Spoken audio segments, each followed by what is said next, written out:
Tonight we have 5 candidates who are looking to lead our great state of California and have showed up to address the issues of the Asian Pacific American community. We'd like our audience to know that we invited the top 6 polling candidates based on data results of extensive polling done at the time of determination. Candidate Gavin Newsom was invited to attend this debate but declined participation.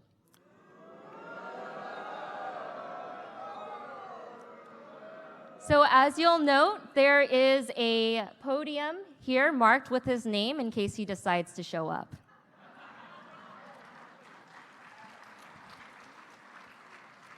Before we continue, I'd like to welcome our board chair and respected community leader, Charlie Wu, to the stage to make a few remarks. Good evening. Welcome to the first ever Asian Pacific American gubernatorial debate. Also, welcome to those who watch us on live stream. There's always wonder where a lot of people ask me whether the Asian American community are really that interested in politics. You have given them a resounding answer tonight. Thank you very much. I also want to recognize the 70-some community partners and the media partners. Without them, tonight's historic event wouldn't be possible. I'd like to say a special word for our amazing Executive Director, Kim Yamasaki, and her young and energetic team of volunteers and staff. Kim and many of the volunteers are the products of the COS Leadership Development Program. They are ready tonight to step up and show the world that they are ready to lead and inspire the community to participate and to vote. Many in my generation and those before me are used to the fact that when politicians reach out to the community, that means a visit to Chinatown, maybe Little Saigon. For the lucky few of us, they would even willing to take a picture with us, and that is to the extent of the community outreach. The younger generation of our community say we need more.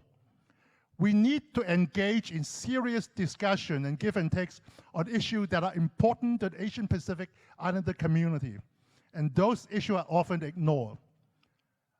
In addition, we also want to be included in the discussion of issues facing California because we want to contribute and we want to be part of the solutions. I want to thank all the 5 of the top 6 candidates that show up tonight. I'm not going to say anything about the candidate that doesn't show. I've said enough. So I just want to let everybody know that the spotlight tonight should be on those that are here, not those that are not. Okay?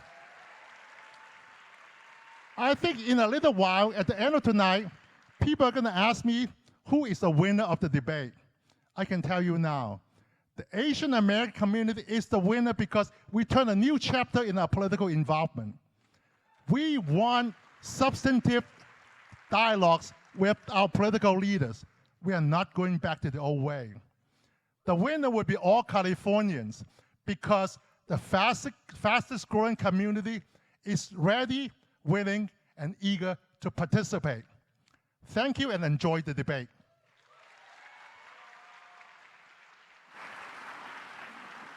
Thank you, Charlie. We're truly proud of the growth and power of our community, and this event truly showcases that. Next up, please welcome Mariko Carpenter, Vice President of Strategic Community Alliances at Nielsen. Nielsen has provided some key insights to help craft some of our questions for the night.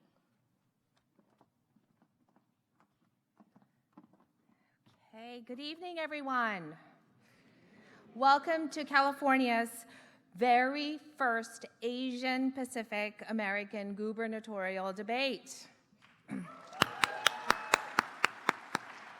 This is an incredibly exciting moment, and I will venture to say not just for our Asian Pacific American community, but for the state of California and really for all Americans.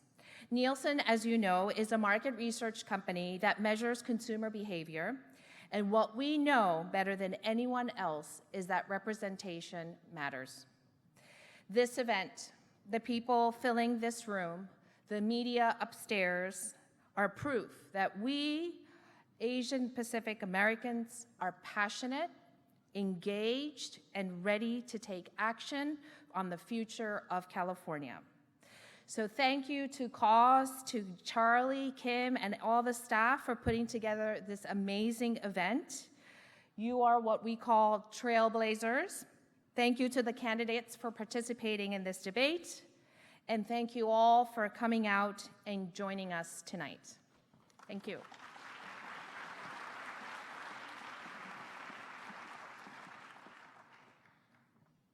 So now, without further ado, let's get this debate started. I'd like to turn over the rest of the night to the hands of our amazing moderators for the night. We're so glad to have strong APA news media professionals, and they're truly leaders within their fields, and we truly salute you, and I'm particularly proud to have Seema tonight because she's a wonderful woman leader in politics. And so please welcome Seema Mehta, political writer for the Los Angeles Times, currently covering the 2018 governor's race, as well as Richard Louie, who's a news anchor for MSNBC and NBC News.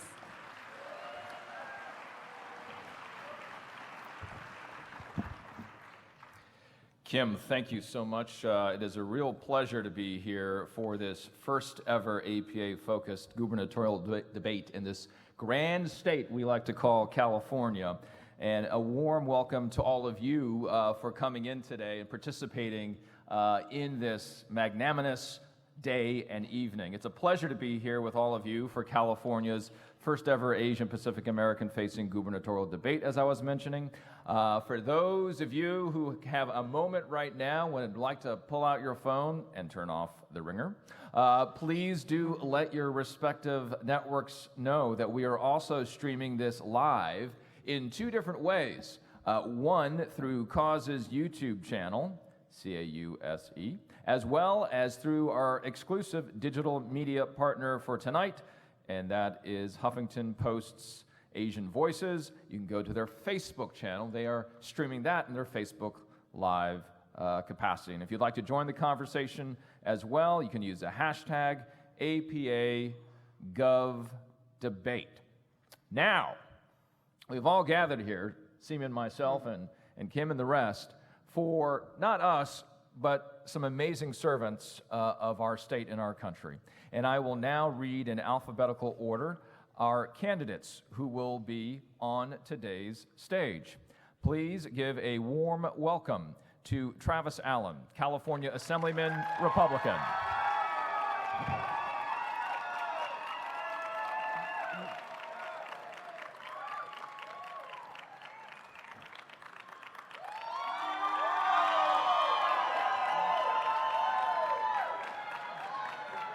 Actually, you're right up there. It's alphabetical. Travis, right down there. Yes. Thank you. That was a great roundabout, Mr. Assemblyman, just a full round on stage. Up next, a warm welcome for John Chung, California State Treasurer, Democrat. Thanks, John.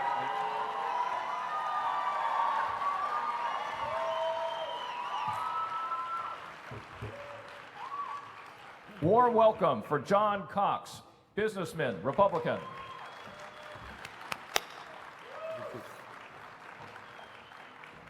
A warm welcome for Antonio Villaraigosa, former mayor of Los Angeles, Democrat.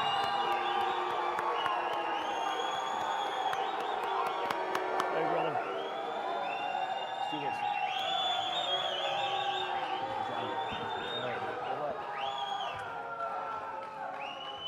And please, a warm welcome for Delane Easton, former superintendent of public instruction, Democrat.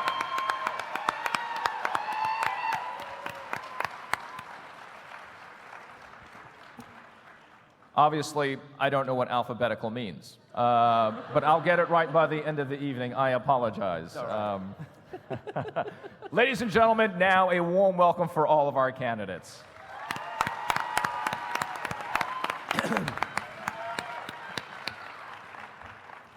So before we hear the opening statements, We're going to dive into the questions. I'd like to go over some of the rules and the format of the debate. Candidates are lined up left to right in alphabetical order by last name. Each candidate will be invited to give a 1-minute opening statement in alphabetical order. Then Richard and I will be going over a range of questions that have been predetermined based off the submissions of over 70 community partners. Each candidate will have 1 minute to respond to each of these questions. Candidates will answer the questions in alphabetical order, and each candidate will also have the opportunity to be the first to answer a question, so we'll rotate. At the moderator's discretion, if one of the candidates mentions another candidate, that candidate will be given the 30 seconds to respond or rebut if they'd like to. And follow-up questions will be posed at our discretion. Each candidate will be invited to have a 1-minute, 30-second closing statement in a random order determined right before the debate begins. In the interest of time and decorum, the audience will be asked to hold its applause and refrain from verbally reacting to the candidates' statements to allow as much content in as possible. We want to hear as much from the candidates as possible. Hecklers will also be removed, but I know there aren't any in this crowd, but if you are, you'll be removed from the audience and forced to leave the auditorium. So with that, let's get started. All right, so let's get started, as Seema is saying here, with opening statements. And first off, Mr. Assemblyman, Mr. Allen, please. Ladies and gentlemen, my name is Travis Allen. I was born in California. I was raised in California. Born in San Diego, raised 5 minutes from the border in a little town called Chula Vista. I have lived here my entire life, but I've had to watch as my family and my friends have left this great state. My parents live in Oregon now. My brother lives in Arizona. My best friend moved to Texas, where he doubled the size of his house and doubled the size of his business. Unfortunately, there's no waves in Texas, so unless there's a hurricane, I'm gonna have to stay right here in California. But if I stay, I am going to fight. I got elected in 2012 to represent you, the California people. I have a very simple plan. I will cut tax in California. I will get tough on crime, fix our roads, expand our freeways with no new taxes, fix our broken education system, and complete our California State Water Project. In my very first budget, I will defund the high-speed rail. We will get voter ID in California, and in my first 100 days in office, reverse the illegal sanctuary state. I am the only conservative in the race, the only Republican in the race. I look forward to being your next governor and bringing balance back to California. Thank you so much. Let's hold. Let's hold. Okay, if we do this after every response, we're only going to get through like 2 questions. So let's try to hold all of our responses till the end, please. Treasurer Chung? Well, good evening. It's a great pleasure to be with you. I want to thank our hosts this evening. I want to thank Cause, Charlie, Kim for extraordinary vision. I want to thank our moderators, Seema and Richard. And I want to thank all of you for participating. As perfectly clear, Gavin's not here. He can have his 30-second rebuttal. But if he can't spend 3 hours with you, you have somebody who's made a choice. I've spent 30 years with you fighting for our vision, fighting for our values to build a more inclusive California. I understand how many of you feel, not only just the Asian American community, but the larger community. My family, when I was growing up, was the first Asian American family in our community in suburban Chicago. We faced ugly vitriol, racial epithets. We had to defend ourselves. We had to fight for ourselves. So in my service, 20 years here in California, I fought against the bullies. I fought for the inclusion of Californians. I'm going to fight for our values. I'm going to take it to President Trump. I'm going to continue to lead to make sure California is the most aspirational place on this earth, as my parents imagined, because all of us deserve the very best place to live. Thank you very much. Thank you. Now, Mr. Cox, please. I want to thank Cause and the moderators as well, and thank all of you for participating. This is the most important thing that we do. I'm a businessman. I'm not a career politician like the others here. I've watched this state descend. I've lived the American dream. I started on the south side of Chicago, a single mom. I built my businesses. I had opportunity. I'm a Jack Kemp Republican, a conservative Republican. I believe in people, not government. But I believe that everybody is entitled to live the American dream. Everybody is entitled to opportunity. And I'm watching as the politicians are destroying opportunity in this state. This state has the highest tax rates in the country, the worst business climate, the highest cost of living. The roads and the schools are not performing. I'm not up here to talk about rhetoric. I'm here to talk about results. That's what I've done in a 40-year career in business. I'm disgusted with what's happened to this state, and I want to see this state turn around, and that's why I'm running for governor. Thank you. Superintendent Easton? My thanks to each and every one of you for being here, for Cause, for making this happen, to our wonderful moderators, thank you. I'm running for governor of the state of California because I'm standing here tonight because I had an amazing education. I'm the daughter of a machinist and a dress clerk. On my mom's side of the family, I'm a fifth-generation Californian. My dad came from somewhere else, and he always used to say Californians are people born somewhere else who came to their senses. Reality is that I think the great state of California is letting its children down tonight. When I went to school in this state, we were 5th of the 50 states in per pupil spending. Tonight, we're 41st. But we're number 1 in per prisoner expenditure, which is disgusting to me. So I say to you, it's time we have universal preschool. K-12 needs to be properly funded. Kindergarten needs to be mandatory and full day. We need to go back to tuition-free college, and we need to build some housing for all people to be able to afford to live in their own homes. We need to take care of our environment and ban the fracking, which is not smart. And last but certainly not least, we need to have a conversation about health care for all. Thank you. Thank you. Mr. Mayor, Mayor Zaragoza. I too want to thank CAUSE for putting this event together, and I know how truly historic it is. When you remember that this great state was built by the Chinese, built by the Filipinos and the Japanese Americans who came here and helped to make this state great. I couldn't be prouder to be here because my grandpa came here as well. He came here with a shirt on his back and a dream. He built a small business and in the 1930s lost everything, but he never lost his dream. And I'm here today, we're all here today because of the sacrifices of that generation. And I think it's incumbent on us to take on the mantle of restoring the luster to that dream, of saying that we've got to do a better job of growing together, that we can't leave so many people behind. The 6th largest economy in the world with the highest effective poverty rate. I'm running for governor because I know that a great state is a state where we're growing together, we're investing in one another, and I want to do that for you and all of us. Thank you so much. Thank you to all of our candidates for your opening remarks. We're now going to move into our question and answer period, and we hope to fit in as many as we can. We will read the question, and each and every candidate will have an opportunity to be first. So let me start with question 1. Recent polling, as you've probably seen and maybe watched, shows potential voters' preferences are still in flux. The Berkeley and PPIC polls as examples. And the numbers being close in the primary, the numbers being close in the general elections, we all know could be a very real possibility. The question, how critical is the Asian Pacific American vote to the governor's race outcome, and why? Assemblyman Allen. Every single vote in California matters, which is why I propose that California has voter ID, so only California citizens are able to vote in our elections. I will tell you that it doesn't matter the color of your skin, it doesn't matter your ethnicity. What matters is that you are a California citizen first and foremost. In my time in the California legislature, I've been elected since 2012, representing every single one of the 39 million Californians, but especially in my home district of Orange County, that is centered around Little Saigon, the largest Vietnamese population outside of Vietnam, the cities of Westminster, Garden Grove, and Fountain Valley.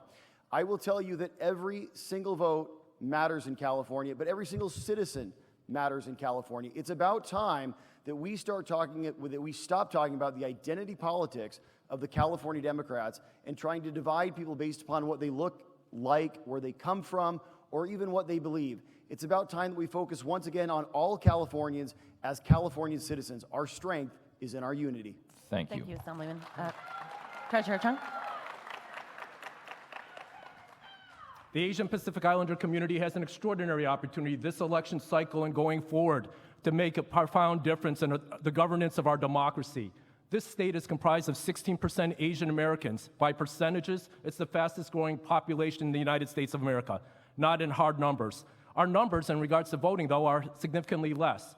But as people participate, as they stand up, we see we're transforming the electoral makeup of this state and this country. If you look here in the San Gabriel Valley, 3 races are outcome determinative based on Asian Pacific American population. So this isn't just the hard numbers in regards to the election. This is talking about the opportunities for Asian Americans working in partnership, because it's just not Asian Americans who are voting by themselves. We have a strong ripple effect. Our impact in regards to 80,000 plus businesses here in the San Gabriel Valley, employing 90,000 individuals, our impact in regards to educational outcomes, our participation in regards to the businesses that build the infrastructure. We have a profound opportunity to send a powerful signal to those in Sacramento that the Asian Americans count. Thank you. Mr. Cox.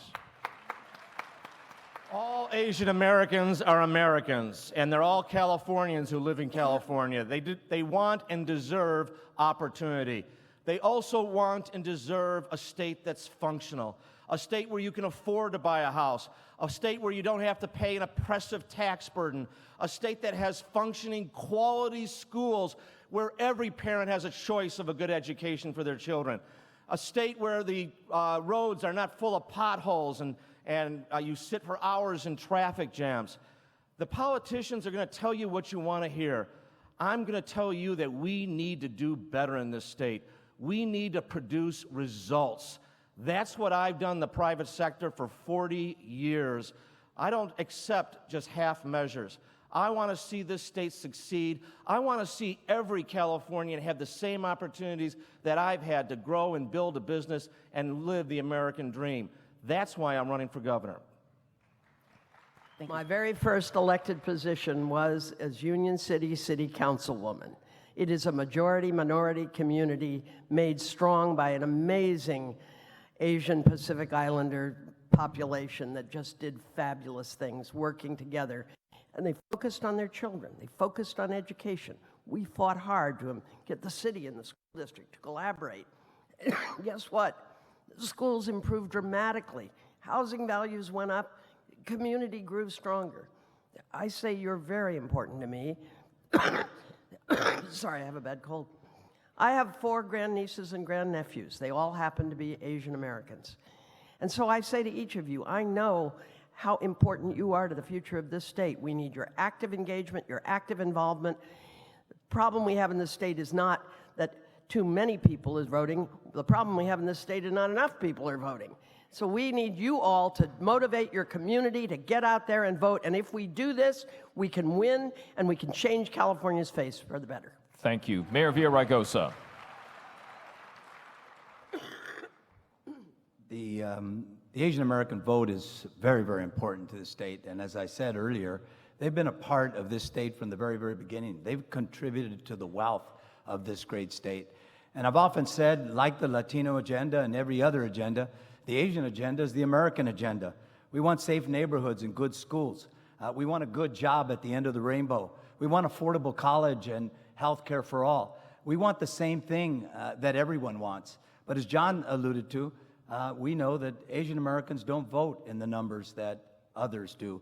And we've got to make sure that we're focusing on those communities to get them out to vote. Because contrary to what I heard a few minutes ago, the fact of the matter is everybody that votes here in California is a citizen. This notion that people vote here and aren't citizens is just not true. And we've got to make sure that every one of us who are citizens can vote for the ones who can't. Thank you very much. Would you mind if I got to rebuttal that? Seema? So, Can I get a rebuttal that? he didn't actually mention your name. I don't know. What do you think? Yeah. Well, Yeah. I don't know. But we have the next question. I have a feeling that you're going to take a particular interest in because it sort of relates to some of this. But we're going to start next with Treasurer Chung. But we'll get to you at the very end. I'm sorry. California has an immigrant population of over 10 million people, a quarter of that undocumented. The Asian Pacific American community is the fastest growing immigrant group in the country. In California, there are over 400,000 undocumented immigrants in the state's Asian communities. The current legal immigration process sometimes causes individuals to wait years or even decades to obtain a green card. And Washington, D.C. is currently gridlocked and unable or unwilling to deal with this issue of immigration. What will you do as the governor of California to address the immigration issue? And what would you do differently than the path pursued by Governor Brown and the legislative leaders in Sacramento? And we'll start with Treasurer Chung. Well, America and the state of California are built on the backs of immigrants. Unless you're a Native American, your family at one point in the history of California or America was immigrants. I'm the proud oldest child of immigrants who came from Taiwan separately in the 1950s, so I'm going to fight and defend the values of immigrants. California is an extraordinarily diverse state. We've grown our economy to the world's 6th largest economy based on that extraordinary diversity. So I'm going to take on President Trump when he wants to fight against family reunification. Asian Americans, Latinos, and others are going to be dramatically impacted. I'm going to fight for our sanctuary values. We have 58,000 undocumented Asians here in the San Gabriel Valley. We need to make sure that we protect the dreamers. Many Asian Americans who come to this country as children who are doing the right thing. They're serving in the military, they're going to school, they're working. So I want to make sure that we uphold the values of California, that we fight against what's happening in Washington, D.C. I'll lobby both the Congress and the White House to make sure that we fix our immigration system, because it starts and emanates this problem from Washington, D.C. Thank you. Mr. Cox.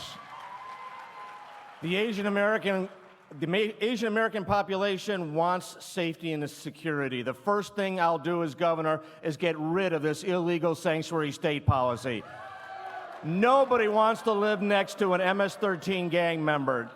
People want border security. Unfortunately, the country to the south of us had 80,000 murders last year. It is relatively ungoverned. It's a corrupt country, and it can't secure its own people. And the guns and the drugs are coming into this country.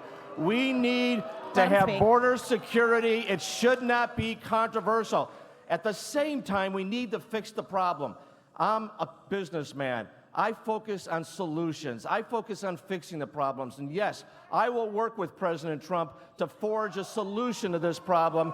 E-Verify, guest worker programs. We need to have border security, and we need to solve this problem. I will stand with the president on border security.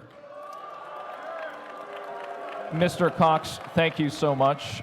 We would like to remind the audience to keep decorum. Please give respect to all of our candidates who've taken the time to come here tonight to address this crowd. We expect that each and every candidate would get the amount of time that has been allotted to them without interruption.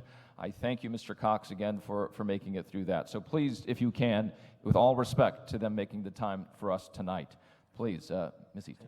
Well, thank you all for being here. And I want to talk about a slightly different aspect of this. First, we hear from the President Trump, that we have to worry about chain migration, about people bringing their families in after they're here. Have you noticed that his wife's family is here? You know? Somewhere in the Old Testament it says the worst sin is the sin of hypocrisy. I guess it's okay for the Donald, but it's not okay for everybody else. And I think that is hypocrisy. Second thing I'll say is there are those who want to point out all the evil things they can imagine about people that are immigrants. I want to point out that 50% of the new businesses founded in this state had at least one immigrant as a founding person on that company. So let's be clear. Immigrants are the most ambitious, they are the most risk-taking, they are the most entrepreneurial people on earth, and we're darn lucky that we have so many in California. Thank you, Superintendent. Mayor Villaraigosa. I love immigrants too. Mayor Villaraigosa. Bring me your tired, your poor, your huddled masses yearning to be free. I love that line, and I believe in those values. And California is going to have set its own path. We're going to have our own values. I think the next governor needs to advocate and use the bully pulpit to advocate for immigration reform.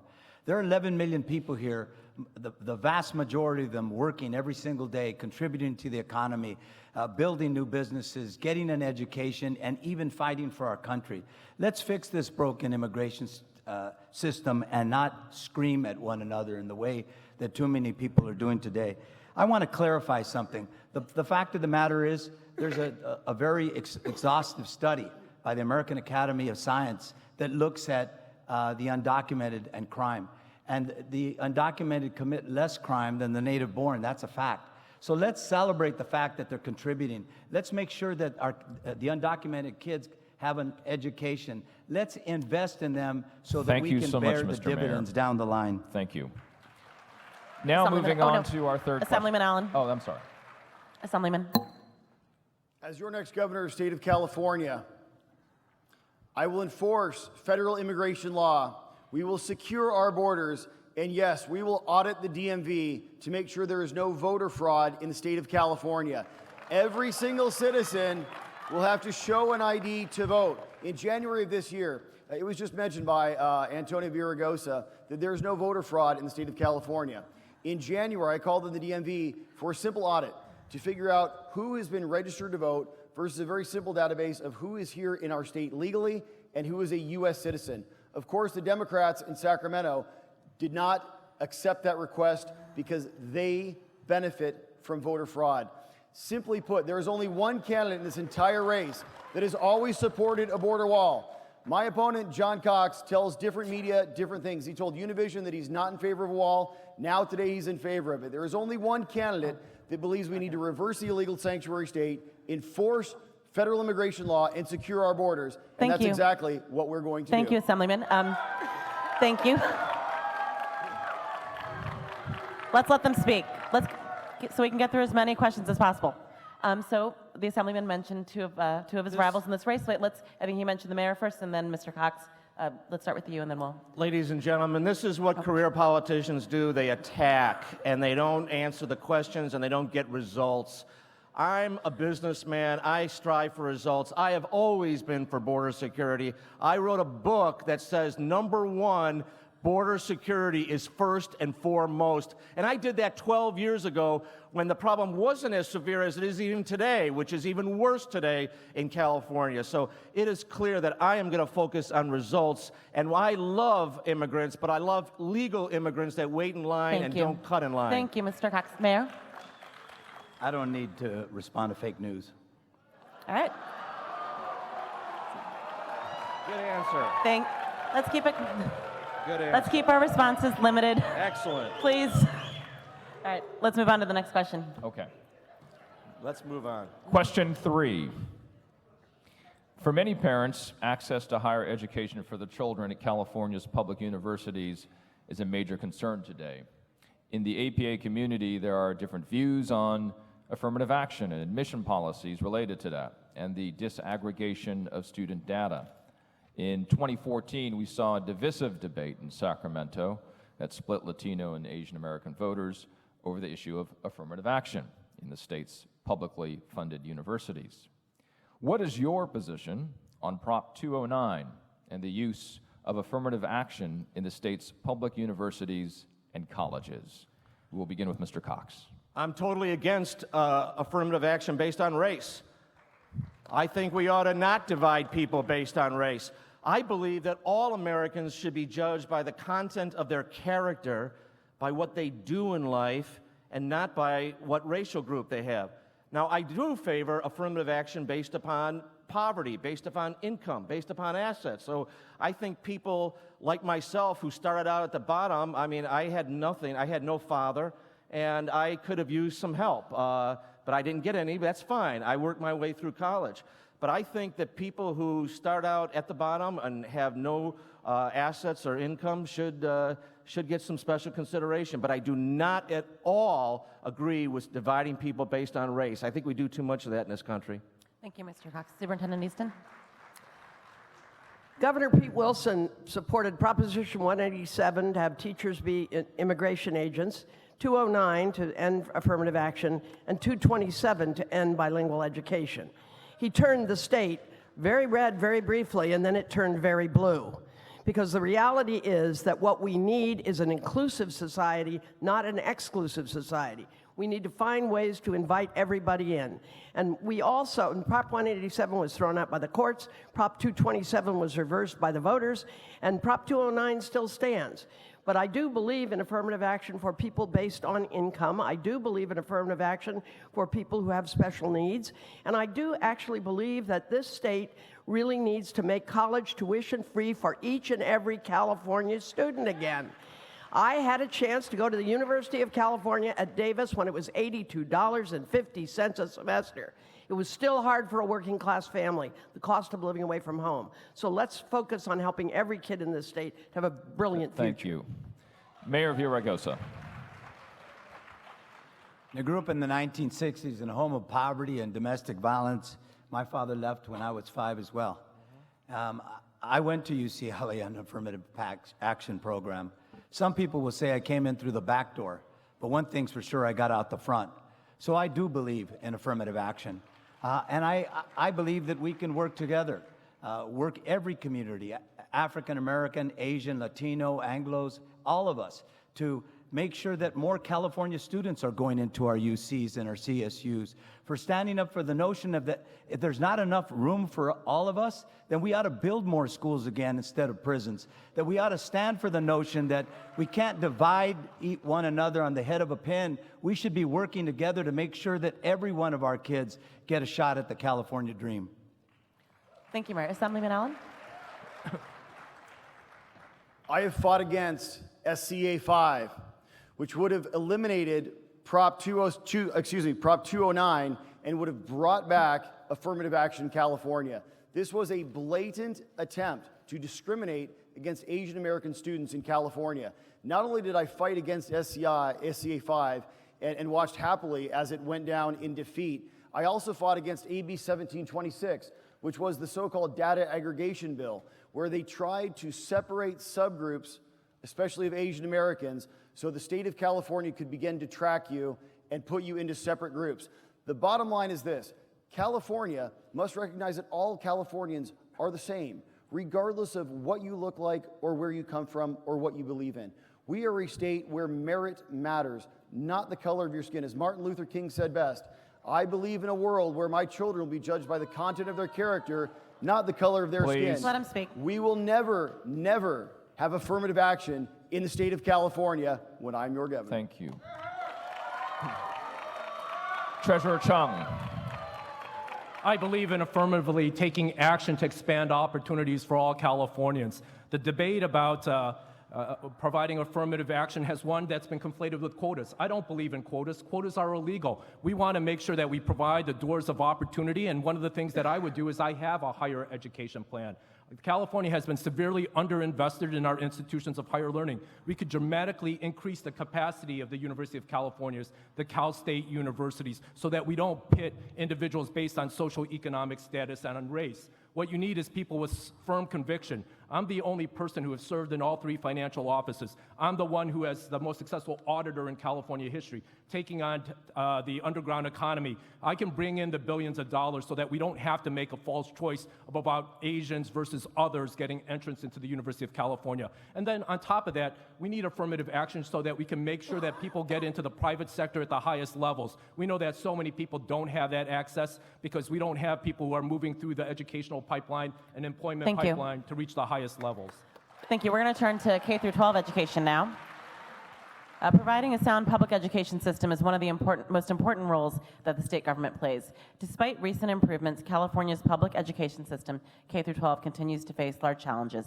What steps will you take to equip our students with the resources they need to enter college or be workforce ready for the jobs of the future? And fiddling, we'll start with Superintendent Easton. Thank you very much for the question. Obviously, I'm fond of the phrase, if you think education is expensive, try ignorance.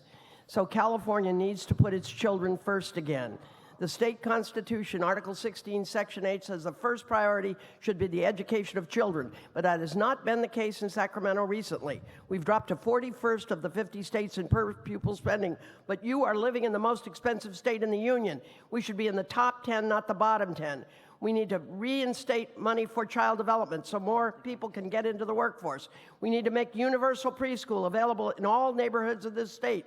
We need to make kindergarten mandatory and full day. We need to reinvest in our kids' schooling from K to 12 and make sure they have a chance, not just for science and math and English and history, but also art and music and athletics and everything else. We need to also then reinvest in higher education, build new colleges, and make colleges tuition-free again. And as governor, that will be my focus. Thank you. Mayor Villaraigosa. Well, I've said often that it was an education that gave me a shot at the California dream, and I'm absolutely committed to the notion that we do have to enter the 21st century and do what virtually every rich nation in the country does, and the world does, and that is that we need early child education, universal preschool, full-day kindergarten. We also need to focus our resources on the kids of highest need. The local control funding formula focuses on the poor, on English language learners, and foster kids. In addition to that, we need to bring in technology into our classrooms. We need to focus a lot more on teacher training. Make sure that we have instructional leaders that are focused on good outcomes, that we're spending our money wisely so we can make the case that we can't continue to be 41st in per pupil spending. You always say that so eloquently, Delane. We've got to get into the 21st century. When I was going into school, we were in the top 5 per pupil spending, and we had the best schools in the United States, and we've got to invest in those schools again. Thank you. Assemblyman Allen? When I grew up in California, we had the best schools in the entire nation. Now our education is among the very worst in the country. Our children are 46th and 47th in reading and math, and only 30% of our ninth graders are expected to ever finish a four-year college degree. We must fix our broken education system. It starts with giving parents choice to send their children to the very best public school, the very best public charter school, or even homeschool their children if they wish. But no longer will every child get a trophy. We are going to make them earn their education in California. They'll be tested when they go into the grades so we know the skills they have. They'll be tested when they go out of the grades so we know that they have acquired the skills they need to advance on the next grade. No longer will fifth graders be reading the second grade level. And no longer will we have statewide mandated Common Core. We're bringing education back to the local level. They will teach subjects such as reading, writing, and math. We will get all of the left propaganda, the far left propaganda, out of the school classrooms.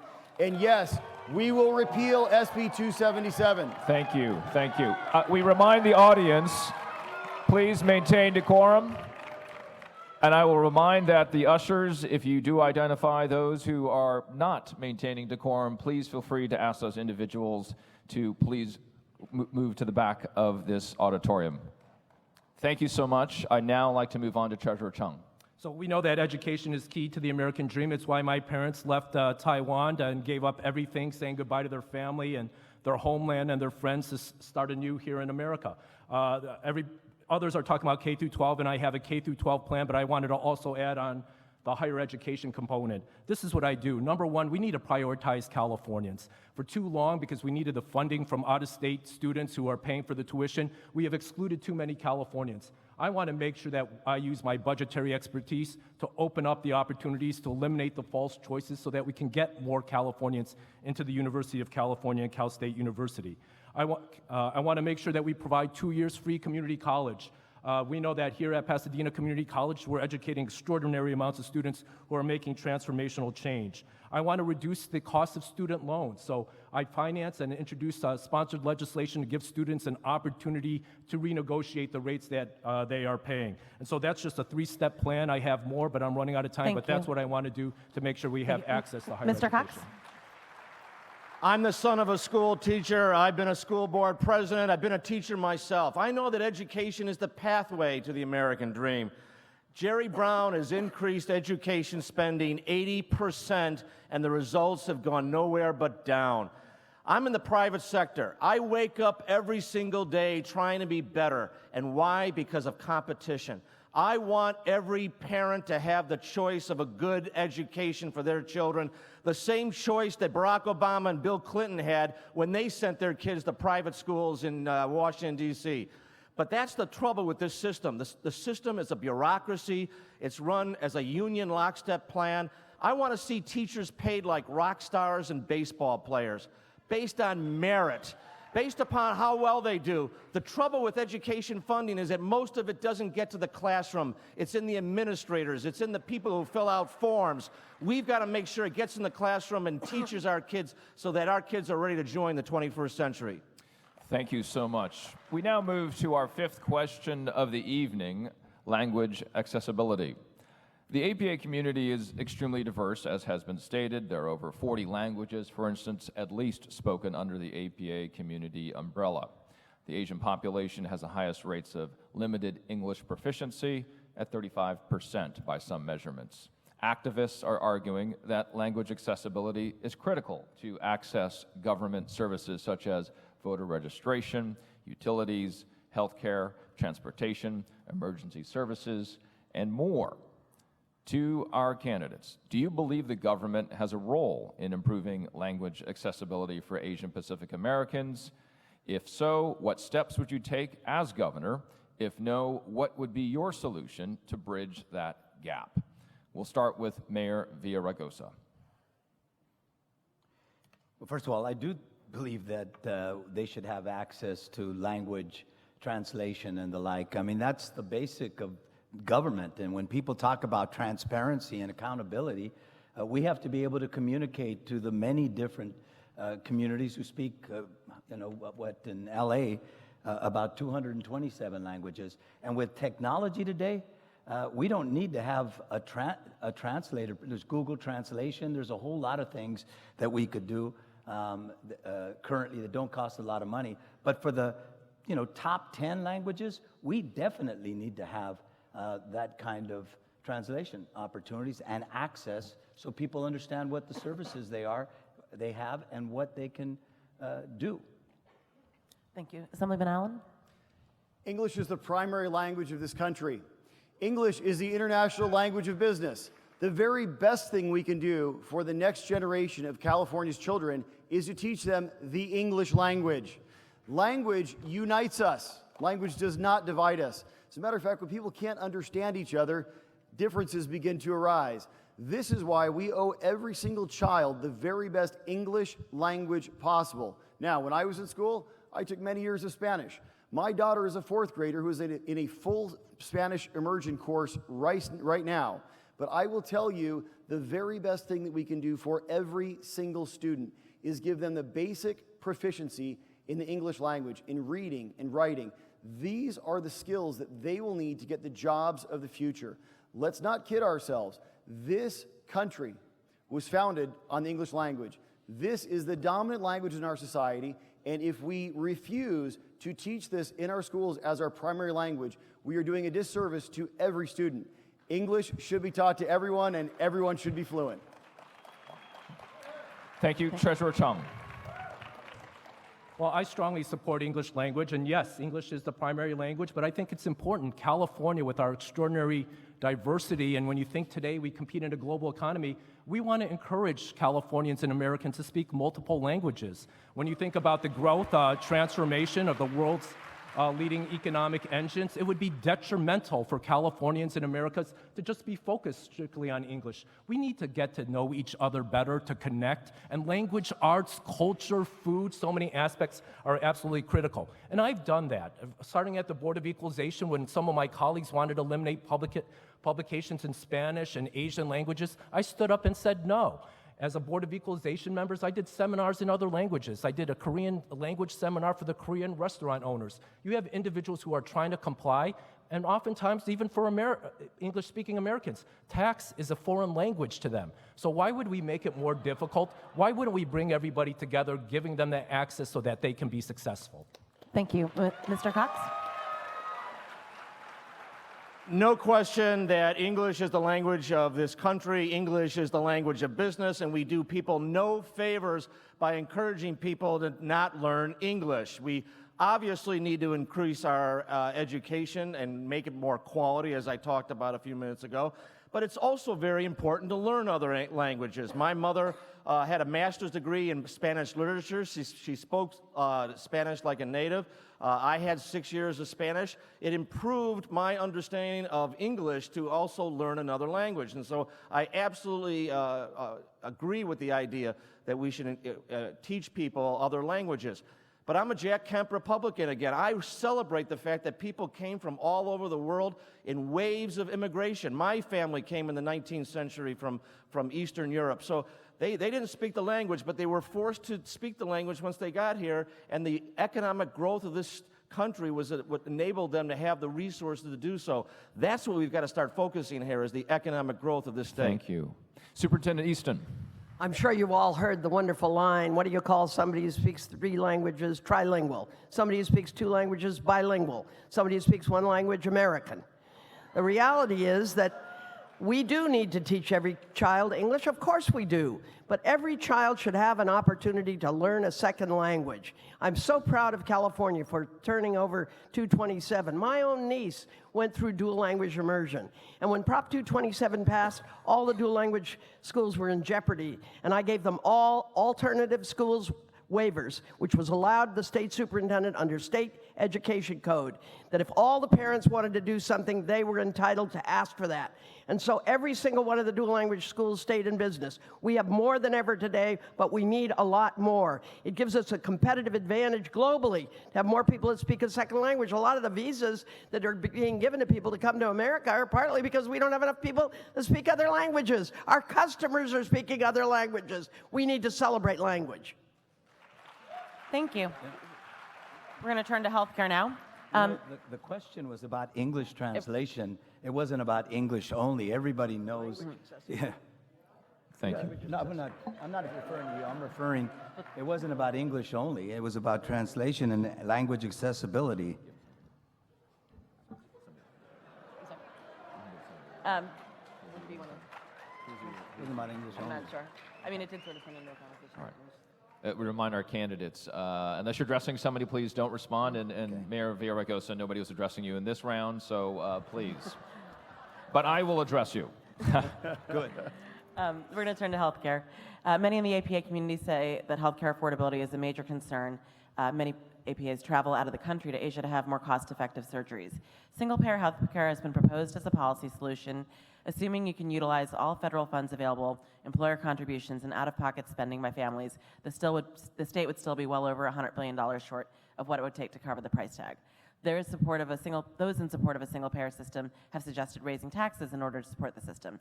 How would you reform the healthcare system? Single-payer, expanding healthcare savings accounts, or otherwise? And we're going to start with Assemblyman Allen. I'll tell you right now, California will never be a single-payer healthcare state. This system would bankrupt our state in the first 6 months, and it would mean that everyone would lose their doctor, and essentially you would have to go to the DMV for your medical care. Look, if government-run healthcare was such a great idea, we just put the Veterans Administration in charge. It doesn't work, and it never will work. What we need to do in California is we need to bring in outside competition. We need to allow other insurance companies to compete across state lines for California business. What this will do is this will allow premiums to decrease. This will allow coverages to increase and allow every Californian to get the coverage that they need, not what is mandated by Obamacare, which must be repealed and replaced. There is a very simple solution for healthcare in California. We get the government out of the business, we bring the private sector in. And while we're at it, we start taking a look at pricing transparency so everyone knows exactly what your procedures cost so you truly can shop for your medical coverage in California. Thank you. Treasurer Chung. Healthcare is a right. It's not a privilege for the exclusively wealthy. I'm going to fight for single payer in the state of California. I believe in Bernie Sanders' Medicare for All program. We know that back in Washington, D.C., they're sticking it to Californians, so we need leaders who just don't tweet. We need leaders who take action. When the House Congress wanted to repeal, take away support from California's community clinics, I'm the one who took action. I created emergency lifeline grants for California's 1,200 clinics because we don't want California women, low-income communities of color to have to make the choice between paying rent or to taking care of a single child. So you need somebody with the financial expertise. I mentioned I'm the only person who served in all three financial offices. I have found billions of dollars here for the state of California. I'm a member of CalPERS and CalSTRS. I've taken dramatic action to drive down healthcare costs. As Travis said, I would do price transparency. I would take on the pharmaceutical companies that are being bought out by big financial executives overcharging, and so that would be a start to how we finance single payer. Thank you. Mr. Cox? Well, John, even Bernie Sanders' home state of Vermont turned down single-payer health care is too expensive. You know, the only way to make any good or any service less expensive is to increase competition and supply. So we need more doctors, we need more hospitals, we need more insurance companies to compete. We don't need the government to run it. What we'll get there is we'll get the inefficiency of the DMV and the VA or the post office. We need to have a free market in healthcare and price transparency. You know it. Go into a hospital and ask them what an MRI costs. Nobody could tell you because nobody cares, because it's either paid by some big insurance company or it's being paid by the government. We've got to get patients and doctors back in the business of healthcare and take out the government and take out the big insurance companies. Let's inject competition in this system and we'll have affordable healthcare. Thank you. Superintendent Easton. Well, what's really sad is if you actually take the time to look at what other countries around the world, other democracies around the world are doing. They do not make healthcare a right of the wealthy. They make healthcare a right of every single person in their country. That's true all over the first world countries. And those of you who have ever gotten sick in Canada or sick in Europe, you know that in fact you got a very small bill and you got very good care. The fact is, the idea that you would point out to the pharmaceutical companies as an example of free market capitalism just makes me laugh. What did the EpiPen go up? 300%? I mean, no, it was more than that. It was 3,000%. The fact is, there's a bunch of greedy people that are trying to get rich off sick people. And they kick the really sick ones to the curb, and then they try to gouge families. People are not being able to change jobs because they're afraid they have a pre-existing condition and they're afraid of losing their insurance. California needs single-payer health care. I support it. Thank you. Mayor Villaraigosa?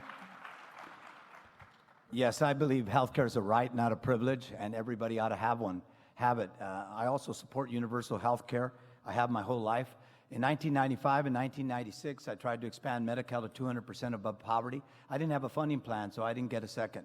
In 1997, I authored Healthy Families. 750,000 kids got health care. Job number one is not getting behind, single payer in concept. Job number one is protecting the 2 to 5 million people who could lose their health care as a result of Trump's and the Congress's proposals. What do we need to do to make sure that we have access to health care and that we could expand it to 100%?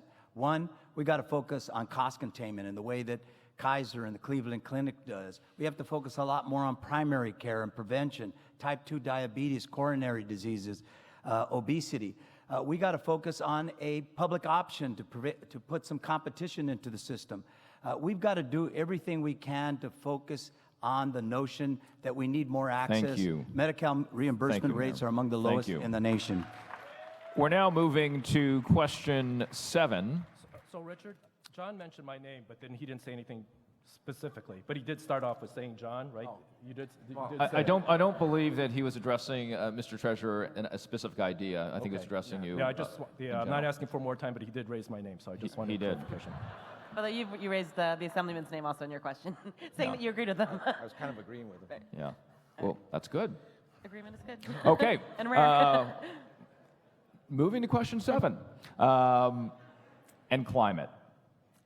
There's an interesting data point from AAPI data that says 70% of Asian Americans consider themselves environmentalists.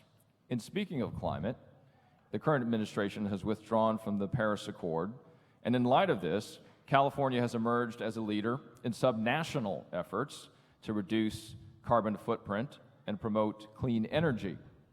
Would you continue to support Jerry Brown's environmental agenda, and why?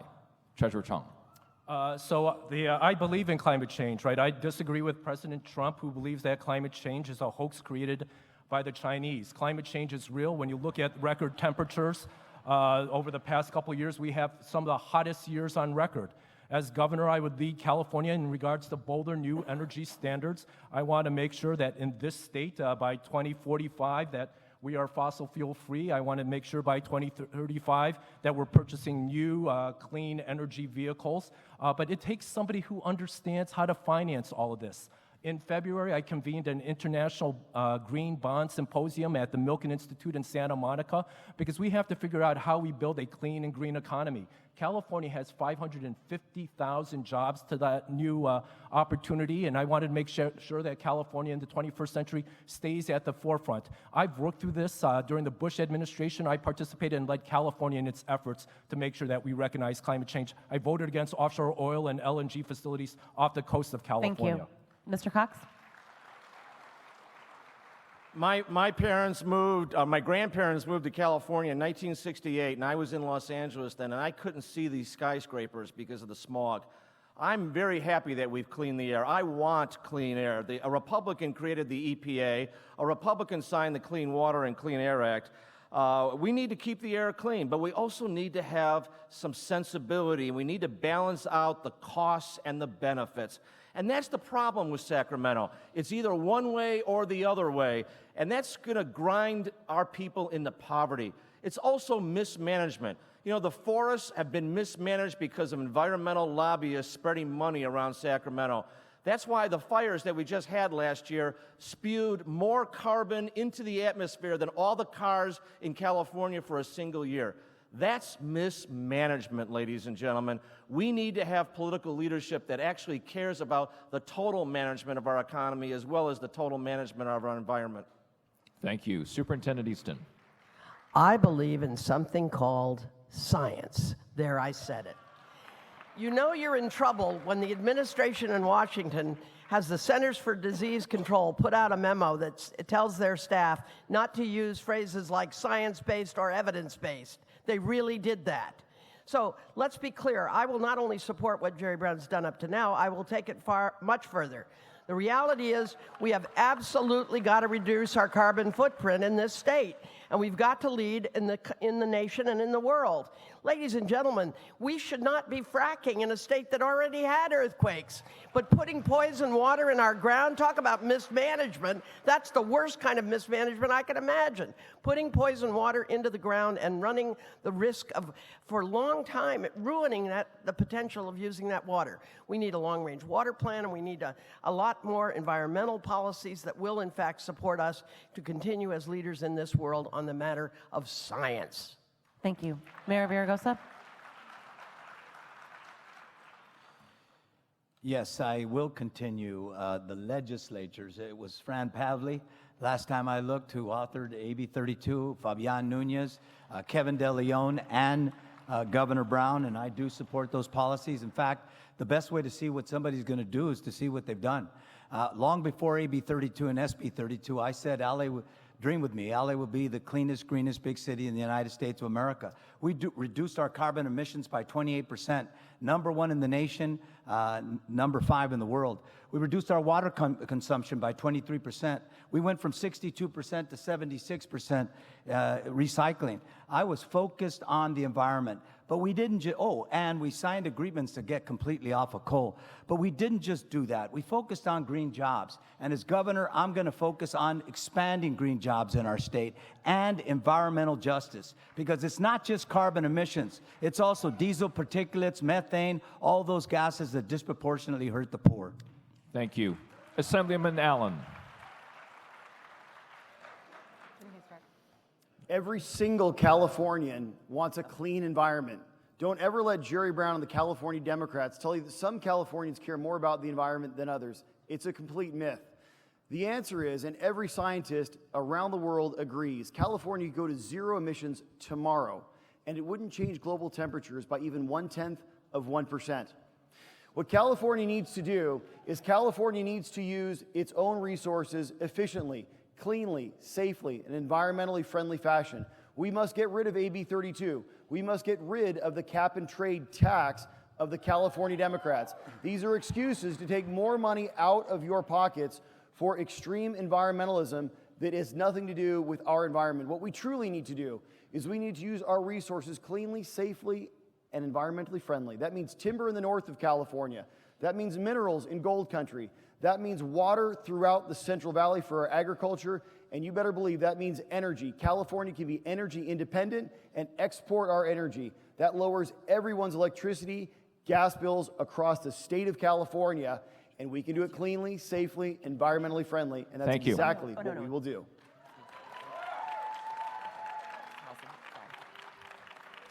Thank you. So we're going to start with Mr. Cox. The state estimates that it needs to build 180,000 homes annually to keep up with projected population growth and to prevent prices from escalating further. However, for the past 10 years, the state on average has built less than half of what's needed. Homeownership is increasingly out of reach for the middle class, and the rising cost of living is causing Californians to spend a disproportionate amount of their income on housing. What steps would you take to solve the state's housing crisis? I'm in the housing industry. I build apartments in Indiana for $80,000 a unit. Here in California, it's $300,000 in Fresno, $500,000 in San Diego, $700,000 in Sacramento. And 40 to 50% of that cost is regulation. We've got to streamline CEQA. We've got to get the environmental lobbyists out of power in Sacramento so that we can build homes. I have a plan to build 3 million homes in the next 10 years, 300,000 homes a year. That's going to generate economic growth. But we're not going to do that by handing out subsidies to a few cronies. We've got to break down the barriers to building. We've got to make sure that we have regulations and taxes that are reasonable. We've got to shorten the time period for approvals. We've got to make it so that you don't have to wait 8 years and go through 5 different government agencies. We need to build supply. That's going to bring down the cost of everything. And that cost of housing is in every governmental budget, it's in every business budget, and it's driving our budgets to deficits, and it's driving business out of the state. Superintendent Easton. When I served on the Union City City Council, we used redevelopment money to buy up 3 big parcels of land that were industrial sites. We cleaned them all. We built multi-story, affordable, and market-rate housing. Guess what? The young families that live there love it because they walk around the corner and get on the BART train. So we need in California a full court press to build housing. Because we were only building 80,000 instead of 180,000, we are $1 million behind. So we need to do several things. First, we need to allow people who own homes to add granny flats and add second small homes on the back. I know of some elderly people that like having their kids in the bigger house, and they're now in a 1-story smaller house. We need to also, though, really have a full court press on building affordable housing as well as market rate housing, and it needs to be done urgently. The other thing we need to do is we need to get rid of Costa-Hawkins. It is the rent control measure that they promised would result in many more rentals. Guess what? The number of rentals has dropped like a stone in the state of California. We also need, though, a full court press to make sure that we're building housing again close to transit hubs because, in fact, people are driving long, long distances. Thank you. Mayor Villaraigosa. As governor, I'll convene a special session on housing and homelessness. The cost of housing is the biggest reason why we have the highest effective poverty rate in the United States and the highest cost of living. I'll bring back redevelopment. We took away more than $1 billion from cities and counties in the middle of a recession, and you saw the housing crisis grow. I'll put a housing trust fund together in the way I did as mayor, put $100 million in the middle of a recession that leveraged more than $1 billion, and we built 20,000 units of housing. We'll streamline permitting and the California Environmental Quality Act, because it's true, it does take too long and cost too much to build housing. We'll put a housing trust fund together, though, that says to cities, you got to put up your own money. You got to have permitting reform as well and zoning changes. You got to have a plan for homelessness, workforce, affordable, granny flats or ADUs, transit-oriented development and density in areas where it makes sense. We got to build housing again. Thank you. Assemblyman Allen. California has a dramatic shortage in its housing supply. The answer is very simple. There are more taxes. There is a law called CEQA, which stops development across the state of California, and there are more regulations and lawsuits in California than across the country. The average cost to build a home and buy a home is over 50% greater than it is anywhere across the country. What we need in California is to cut those taxes, cut those regulations, reform CEQA, and we must begin to build homes across the state of California. I've already pledged to build 1 million homes in my first 4 years in office. But these are not just dense urban dwellings in these beehive cities that Jerry Brown and the California Democrats want to stick you in. No, we're talking about real homes, homes with a front yard, homes with a backyard. These are the homes that Americans and Californians have dreamt about, and we can build them again right here in California. And on one last note, it was just mentioned by one of my opponents about cronies. And it's funny because this person actually makes all of his money with Section 8 housing, government loans, and raising rents on poor people that live in substandard housing. That is not what we need in California. We need real housing for real Californians. And even though you did not mention, let's keep it down. Let's let them speak, please. You know, ladies and even though gentlemen, you didn't mention Mr. Cox's name, that was clearly an attack on Mr. Cox, so let's have 30 seconds ladies to and rebut. gentlemen, this job that we're running for is the second most important job in the country. You're going to be in charge of a $200 billion budget. You better have some experience. You better be able to tell the truth. My apartments are wonderful, and I build them with private investment. What this state doesn't need is a slick-talking attack dog who just decides he's going to make up stories and attack other candidates. Let's talk about the real issues and the real problems of living in the middle class in California and make this state successful. That's what I want to be talking about. And once again, that was obviously a clear attack on you, so 30 seconds to rebut. Thank you very much. I will just reference a website. It is www.governmentfinanceslumlord.com. On it, it will detail all of John Cox's apartments and the low ratings that he gets with the cockroaches, the rodents, the holes in the walls.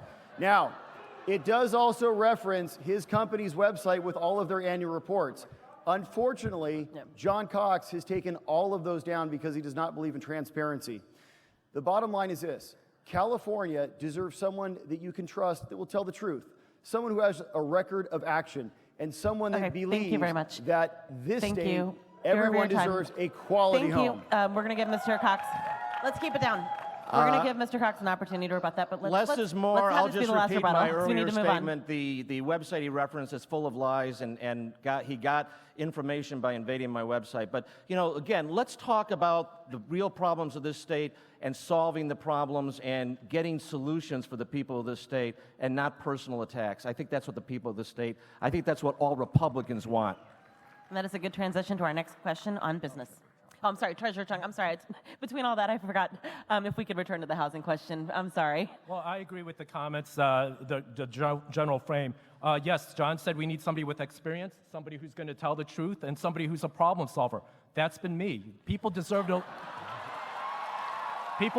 live in the communities they grow up, and people deserve to live in the communities that they work in. As state treasurer, some of you were at my inaugural, and I said housing's going to be my priority. First year in office as state treasurer, I convened and went throughout the state and met with the builders, the developers, the tenants. By my second year, I increased the financing of new and rehabilitated housing by over 80%. I pushed aggressively to bring a coalition together last year or the year before, which is leading to the $4 billion bond. As governor, what I'll do is I'll continue to make sure that we have an allocation for tax credits. We build a lot of our affordable housing. I'll make sure that we have bond money so that the state can make contributions. Like Antonio, I want to make sure that we bring back redevelopment agencies because we don't want to starve local governments. And so that's a concrete plan. The Los Angeles Times looked at plans, and they didn't say mine was unrealistic, unlike some of the others. Thank you. We now move to our ninth question regarding business. The APA community has the highest rate and highest value per capita of business ownership. This according to census data. And according to Nielsen's annual Asian American report, 32% of Asian American majority-owned businesses are in California. Yet California has been called the least business-friendly state. Many businesses point to strict regulations and business taxes to justify their headquarters to be moved out of the state. What will you do to encourage a more business-friendly environment in the state of California? Superintendent Easton.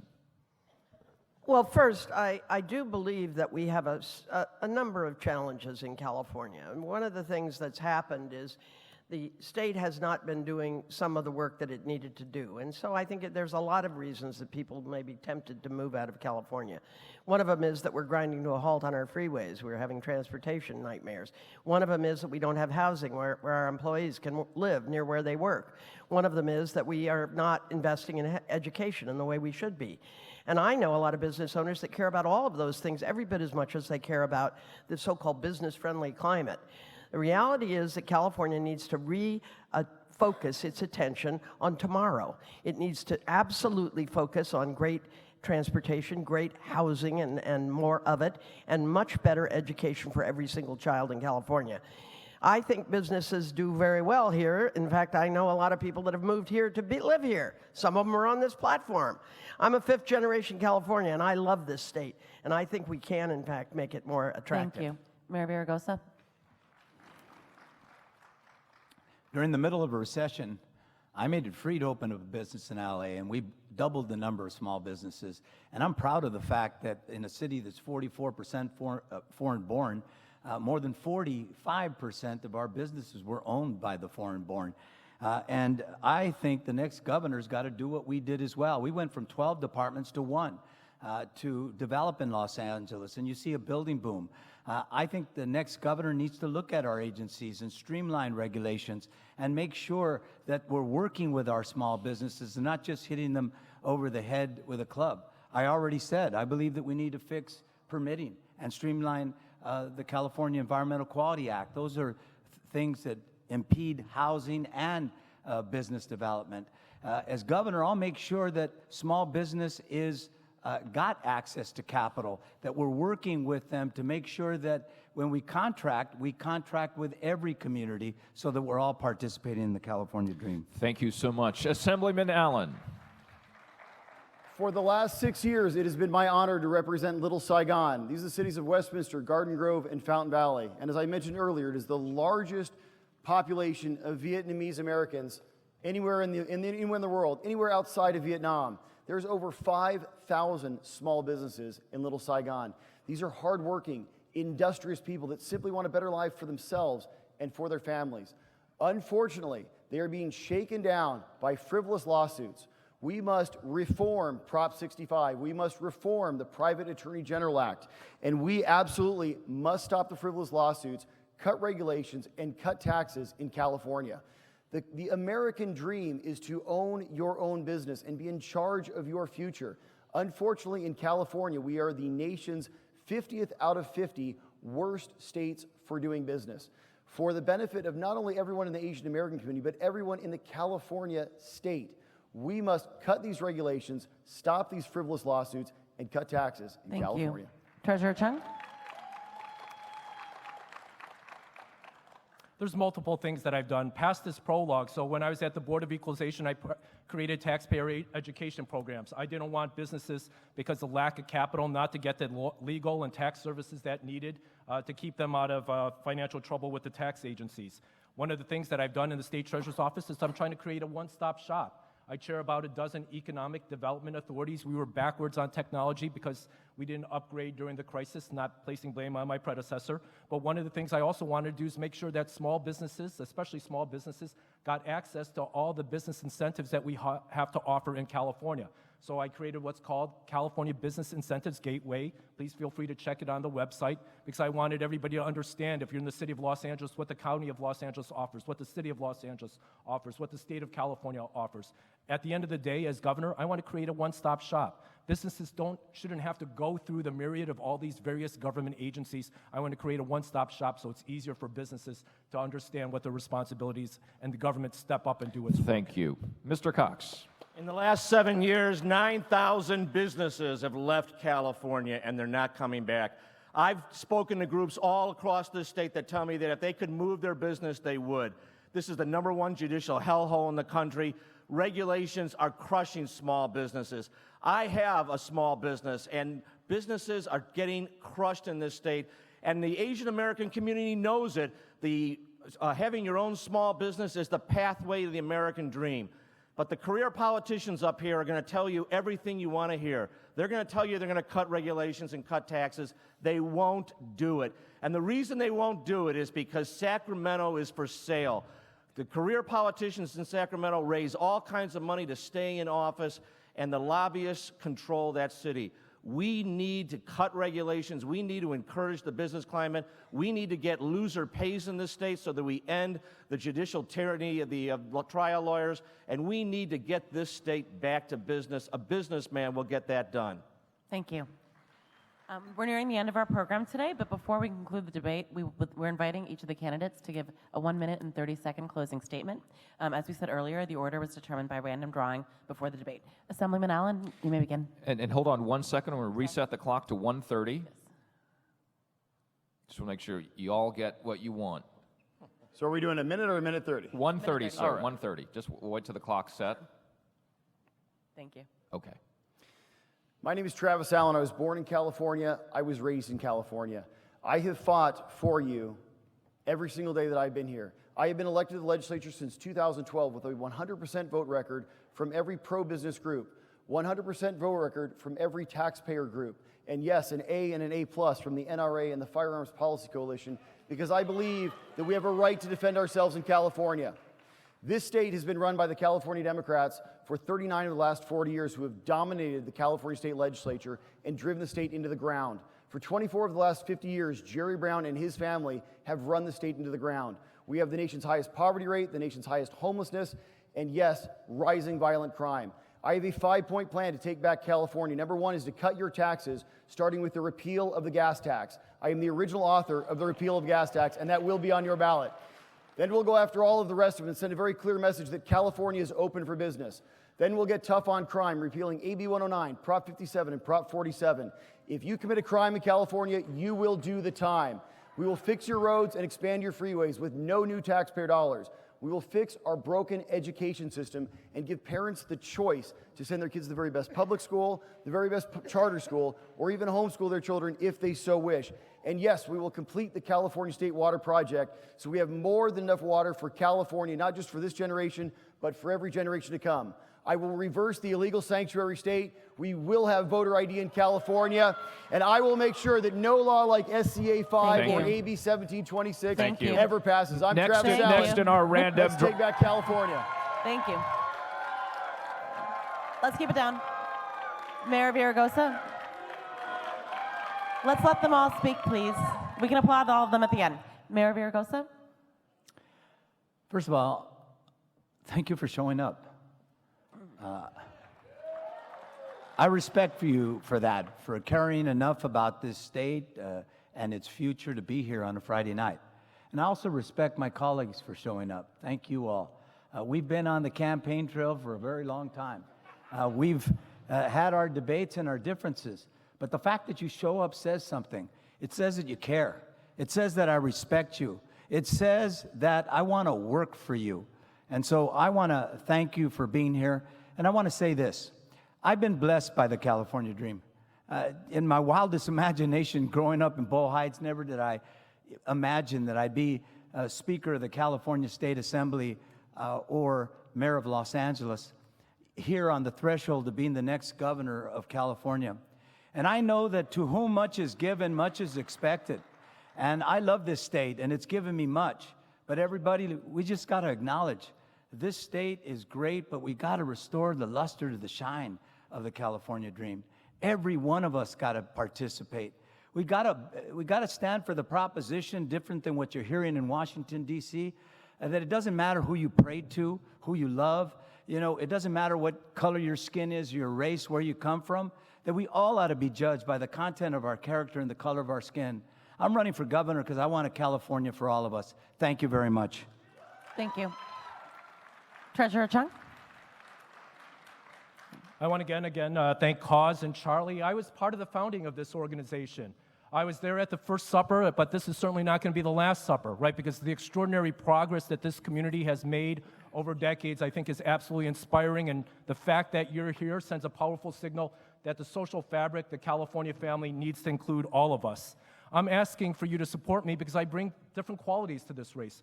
One about trust. Who's the elected official who gets the job done? During the financial crisis, who was willing to take on Governor Schwarzenegger? Who was willing to take on Democrats, members of my own party, when they passed fiscally irresponsible policies?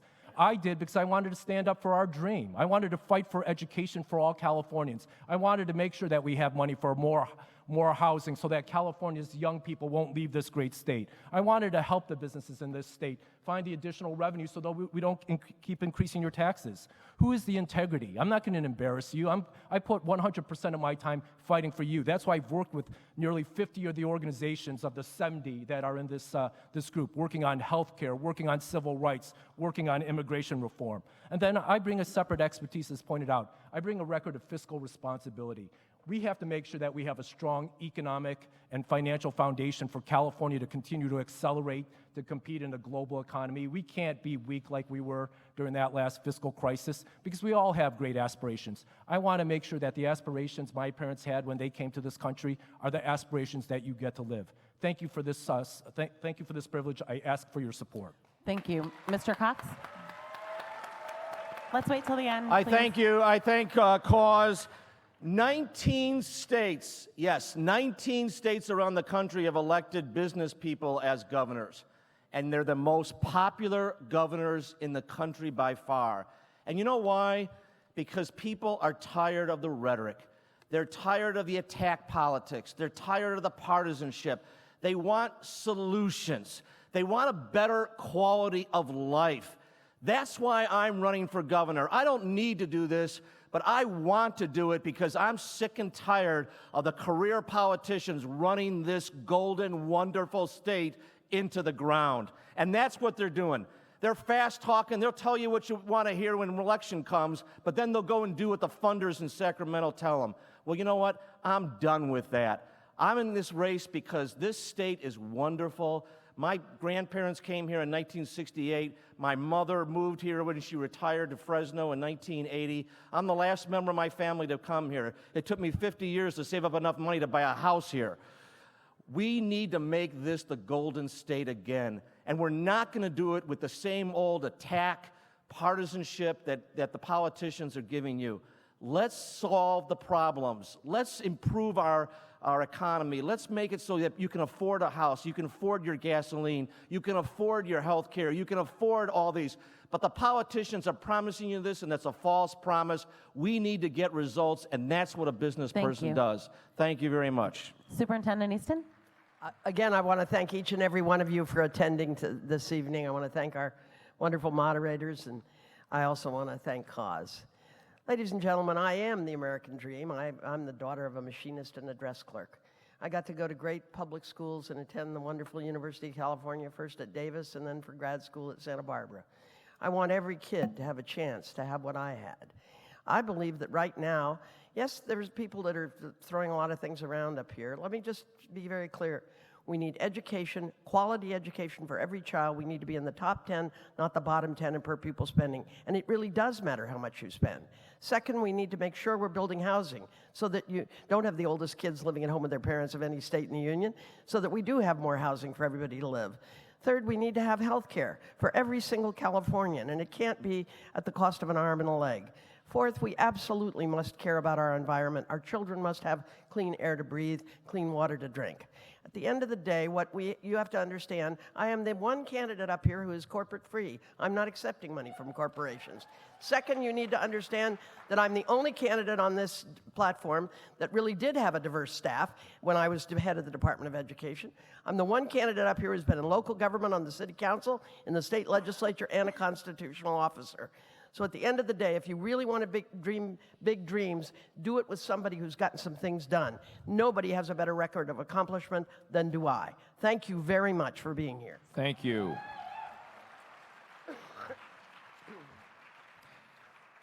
Well, can you believe it? We've made it to the end. Wow. No bloodshed. Thank you to all of our candidates, of course, for giving your honest best tonight. We cannot thank you enough.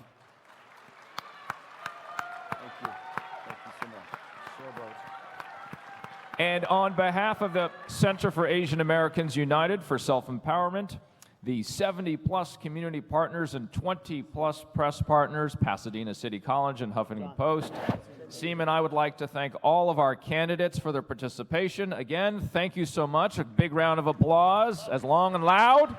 Thank you. Thank you so much. And I think all of the candidates will agree, as I said earlier, thanks to all of you here, thanks to all of those who watch this at home. We have now cemented this in California history as the first ever APA facing gubernatorial debate. I love it. And if you haven't done so already, please register to vote in time for the upcoming election, and of course, go out and vote. Once again, thank you so much for attending today. At this time, we ask that you please remain in your seats as we escort the candidates safely to a press avail taking place after the debate. Once we get word that the candidates are set, you'll all be able to leave the auditorium. We appreciate your patience. And if I could please have the speakers join us on stage for a photo with all the candidates. Thank you. Thank you.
Yeah. Good job, man. Thank you so much. Thank you so much for all your help.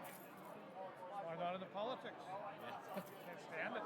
Yeah. I'll go out that way. I'm trying to make sure they go that way. Yeah. I'll crawl them all over here.